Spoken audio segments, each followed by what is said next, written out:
சபரிமலை ஐயப்பன் கோவிலில் மண்டல பூஜை வெகு விமரிசையாக நடைபெற்றது. மண்டல பூஜையின் போது ஐயப்பனுக்கு தங்க அங்கி சாத்தப்பட்டு தீபாராதனை காட்டப்பட்டது. கூடுதல் விவரங்களை செய்தியாளர் பாலாஜி வழங்க கேட்கலாம்.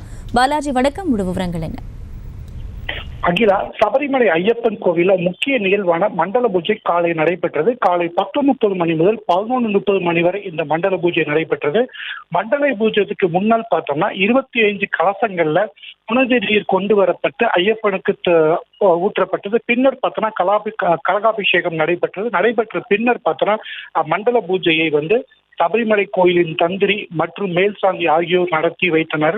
இந்த மண்டல பூஜையின் போது பார்த்தோன்னா ஐயப்பனுக்கு 451 கிராம் பவுன் எடை கொண்ட தங்க அங்கி சாத்தப்பட்டு சிறப்பு தீபாரதனை நடைபெற்று மண்டல பூஜை முடிவடைந்த பின்னர் பார்த்தோன்னா 1 மணிக்கு கோவில் நடை சாத்தப்பட்டது. இன்னும் அதாவது ஒரு 3 மணிக்கு மீண்டும் கோவில் நடை திறக்கப்பட்டு பக்தர்கள் தரிசனத்துக்கு அனுமதிக்கப்படுவாங்க. 6:30 மணிக்கு பார்த்தோன்னா சிறப்பு தீபாரதனை நடைபெறும். இரவு 11 மணிக்கு பார்த்தோன்னா ஹரிஹராசனம் அப்படின்னு பாடல் பாடி கோவில் நடை மூடப்பட உள்ளது.